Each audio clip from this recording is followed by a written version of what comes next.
അപ്പൊ നമുക്ക് ഓരോ മാർക്കും ഇമ്പോർട്ടൻ്റ് ആണ്. ഓരോ മാർക്കിന് വേണ്ടിയുള്ള ഫൈറ്റാണ് നടത്തുന്നത് അല്ലേ. ഒരു മാർക്കിന്റെ പേര് 100 200 റാങ്ക് ആയിരിക്കും അങ്ങോട്ട് ഇങ്ങനെ പറഞ്ഞത്.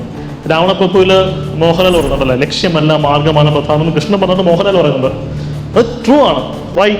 നമുക്ക് ഇതൊരു യുദ്ധഭൂമിയാണ്. ഞാൻ നേരത്തെ പറഞ്ഞു പട്ടാളക്കാരുടെ മെന്റാലിറ്റി വേണം. ഞാൻ പഠിച്ചത് മാത്രം അറ്റൻഡ് ചെയ്യുന്ന ഭാഷയിൽ 6 എക്സാം പോലും പോലും ലീഗലായിട്ട് ഏതൊക്കെ സോഴ്സിൽ നമുക്ക് മാർക്ക് കിട്ടുമോ അതെല്ലാം എന്ത് ചെയ്യണം, ഗ്രാബ് ചെയ്തോണം. നമ്മുടെ ലൈഫ് വെച്ചിട്ടുള്ള കളിയാണ്.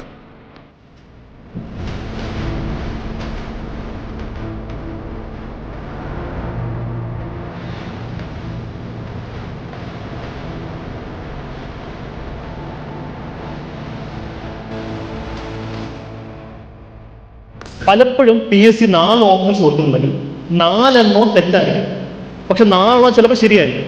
അപ്പോൾ നമ്മൾ എന്ത് ചെയ്യുക, കൂട്ടത്തിൽ ഏറ്റവും ഭേദപ്പെട്ട ഓപ്ഷൻ ചൂസ് ചെയ്യുക.